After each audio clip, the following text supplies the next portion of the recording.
l'acte cosmique fatal. Un passage coranique prédit qu'un flash cosmique céleste surviendra et surprendra les habitants de la planète.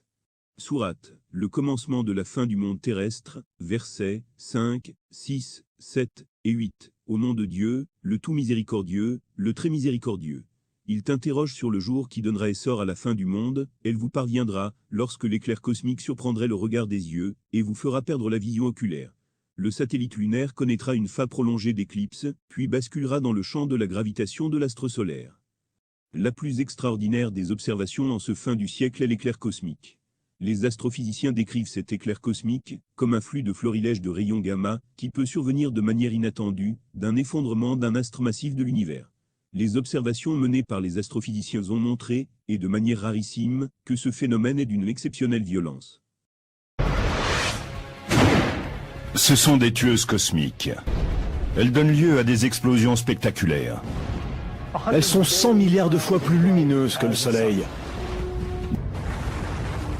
Elles émettent une énergie qui correspond à plus d'1 milliard de fois celle que le Soleil produit dans toute son existence. Cette déflagration spectaculaire relâche dans l'univers de grandes quantités de radiation mortelle. Si le phénomène est proche, nous verrons dans le ciel un événement très lumineux, peut-être plus lumineux que Vénus, que toutes les planètes, ou même que la Lune, ou plus lumineux peut-être que le Soleil. Les sursauts gamma sont si puissants le long des faisceaux de particules et de radiation que si certains étaient dirigés dans notre direction, ils pourraient détruire toute forme de vie sur la Terre, quand bien même ils prendraient leur origine à des milliers d'années-lumière de notre planète. Aujourd'hui, les spécialistes savent qu'un jour prochain, chacun d'entre nous pourrait être le témoin de la force incroyable d'une supernova. Si cela surgissait dans notre galaxie, nous serions témoins de la force à la fois la plus destructrice et la plus créatrice de l'univers. Nous verrions un flash très brillant à un endroit précis du ciel, comme si une nouvelle étoile apparaissait, et tout le ciel deviendrait blanc. Selon la source des astrophysiciens, le rayonnement gamma est constitué de photons comme la lumière visible et le rayonnement X, mais il est beaucoup plus énergétique. Le flux de photons gamma peut se produire aléatoirement dans toutes les régions du ciel et peut atteindre 1 million de téraélectronvolts. Les sursauts gamma se manifestent par des flashs extrêmement intenses et brefs, quelques dixièmes à quelques dizaines de secondes. Le flux de rayons gamma survient lorsque l'étoile s'effondre par son cœur en laissant apparaître un trou noir. Cet effondrement entraîne une émission de deux jets incroyablement énergétiques. Les instruments de l'observation le détectent sous forme d'une libération d'un faisceau lumineux bipolaire à l'échelle galactique. L'effondrement d'une étoile supermassive sur elle-même produit une hypernova. L'effondrement formera au centre un trou noir en rotation. Cette hyperrotation capture dans ses filets gravitationnels la matière environnante et rejette des particules chargées de rayonnement gamma en un jet bipolaire. L'éclair cosmique est considéré comme un phénomène des plus violents de l'univers. Du fait de sa composante physique dense en rayons gamma, les astrophysiciens le dénomment le sursaut gamma. Il est donc un phénomène physique destructeur. Ces rayons proviennent particulièrement d'une explosion d'une étoile supermassive hypernova. L'effondrement gravitationnel est si profond qu'il en dégage un flux lumineux intense, et il est si intense qu'il pulvérise le record des explosions cosmiques. Il serait le plus puissant après le Big Bang. Ce sursaut gamma survient sans crier gare, au rythme effarant de fractions secondes, et en tout point de l'univers. L'effondrement d'une étoile ou d'une galaxie libère une énergie colossale en explosant. C'est l'éclair cosmique.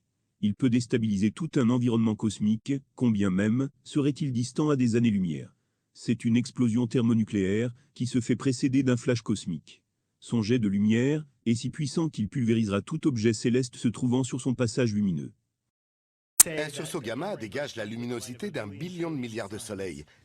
Cela signifie que certains de ces phénomènes pourraient se produire à 12 milliards d'années-lumière. Ces sursauts sont donc très éloignés, et la forte luminosité de leur rayonnement indique qu'ils sont bien plus puissants que ce que l'on imaginait. Les observations astrophysiciennes sont remarquables et absolument effarantes, elles servent de thème d'appui pour élucider un des passages coraniques, restés jusque-là moins lucides et mystérieux. Néanmoins, leurs observations sont quelque peu similaires à ce que le Coran révèle. En effet, le texte sacré consigne dans ses registres coraniques qu'un jour, un flash céleste éblouissant gagnerait notre toiture terrestre. Il surgira d'un fin fond de l'univers en soubresaut et en un laps de secondes, ou peut-être moindre, d'un clin de paupière, et de manière très inattendue, il aura pour effet désastreux de mettre fin à notre cycle terrestre. Cet éclair cosmique surgissant de notre galaxie ou d'une autre serait si intense qu'il troublera tout le cortège des planètes du système solaire. Cette catastrophe aura pour effet désastreux d'arracher à la Terre son satellite lunaire. Le couple Terre-Lune divorcera. La Lune serait désormais capturée par la gravitation solaire. La Lune migrerait vers une nouvelle destinée orbitale, et selon le Coran, elle rejoindra le cortège des planètes du système solaire.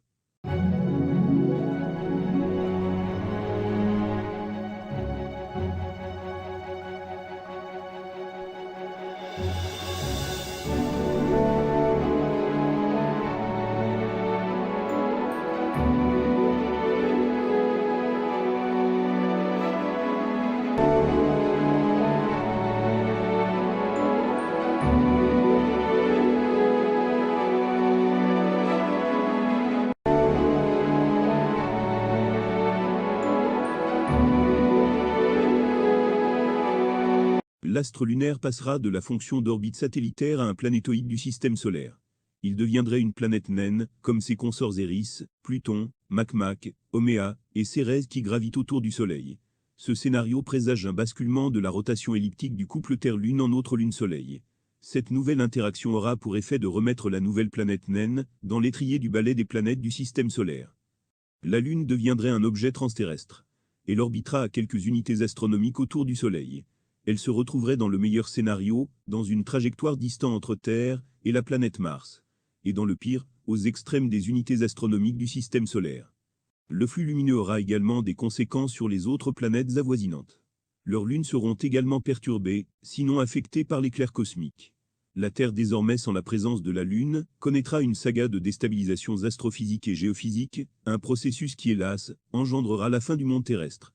La Lune qui, par sa présence, a stabilisé la Terre par certains paramètres, déviera par son absence la Terre de ses points orbitaux initiaux.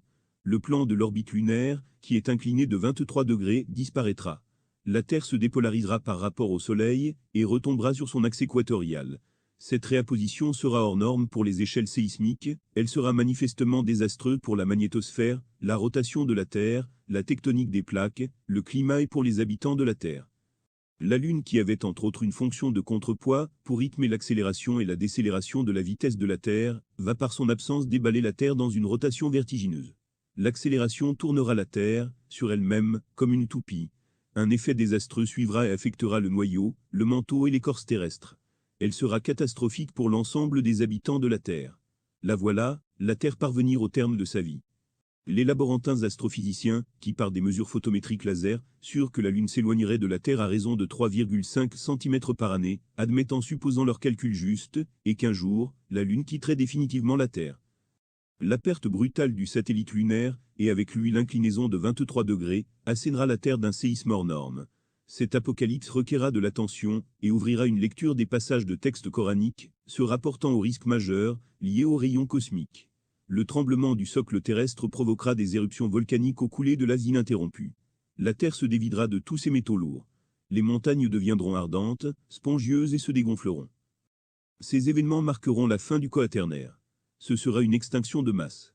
Elle est inévitable, parce qu'un flash cosmique surviendra un jour dans notre univers et entraînerait les habitants de la Terre vers une mort certaine. Une série de catastrophes géologiques et géophysiques dévasteront la Terre et l'amèneront vers un désastre de fin du monde.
Les textes de la Révélation. Sourate intitulée « Les abeilles », verset 76. Au nom de Dieu, le tout miséricordieux, le très miséricordieux.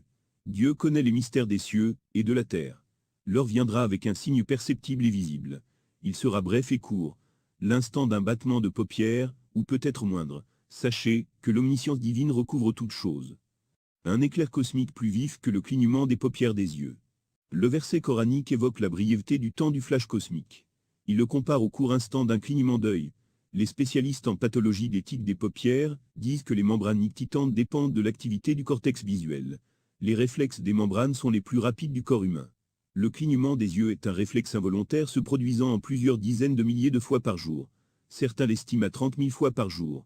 Le clignement le plus fréquent se mesurait par millisecondes, il est entre 100 et 150 millisecondes, du début à la fin. Les sursauts longs durent de 2 à 100 secondes, voire plus. Et ceux à courte durée durent moins de 2 secondes. Certains sont aussi rapides qu'un clignement d'œil. Une étude menée par des chercheurs japonais suggère que le clignement des yeux permet à notre cerveau de se reposer pendant un très court instant. L'activité du cortex visuel, que celui des zones pariétales et préfrontales seront interrompues. À en croire que cette interruption cherche à nous empêcher de remarquer les microsecondes d'obscurité. Le clignement conserve donc des mystères. Un autre verset du Coran révèle un épisode du prophète Salomon. Lorsque le prophète interrogea les djinns au sujet de la reine de Saba, l'un des djinns lui rétorqua « Je te ramènerai le trône de la reine avant même que la membrane de ta paupière ne revienne de son clignement. » Cette réponse laissa supposer que les djinns agissent dans des temps records, où leurs actions seraient plus courtes que les battements de paupières. Un autre verset coranique dit « Les djinns vous voient par là, où vous ne pouvez les voir. » Cette assertion divine montre que non seulement les djinns agissent dans les temps records des millisecondes, mais restent en dehors des longueurs d'onde de la lumière, se situant entre 400 et 700 nanomètres. Le clignement des paupières conserve donc des mystères. Il est régi par le cortex visuel, qui l'empêcherait d'entrevoir au travers des millisecondes d'obscurité. L'omniscient nous épargne peut-être une fenêtre sur le temps à laquelle il n'est pas désirable d'y accéder. Une dimension dans le temps strictement réservée aux entités parallèles. Ces entités agissent dans des microsecondes d'obscurité, là où le cortex visuel, celui des zones pariétales et préfrontales interrompt toute perception visuelle. Sourate, le commencement de la fin du monde terrestre, versets 5, 6, 7 et 8. Au nom de Dieu, le tout miséricordieux, le très miséricordieux. Il t'interroge sur le jour qui donnera essor à la fin du monde, elle vous parviendra, lorsque l'éclair cosmique surprendrait le regard des yeux, et lui fera perdre la vision oculaire. Le satellite lunaire connaîtra une phase prolongée d'éclipse solaire, puis basculera dans le champ de la gravitation de l'astre solaire. La première chose que les gens verraient, que ce soit au milieu de la nuit ou du jour, c'est que nous aurions un nouveau soleil dans le ciel. Ce serait la première indication que quelque chose ne va pas. On verrait des rayonnements très intenses et assez brefs, parce que ces événements se produisent rapidement, et ils nous rendraient sûrement aveugles.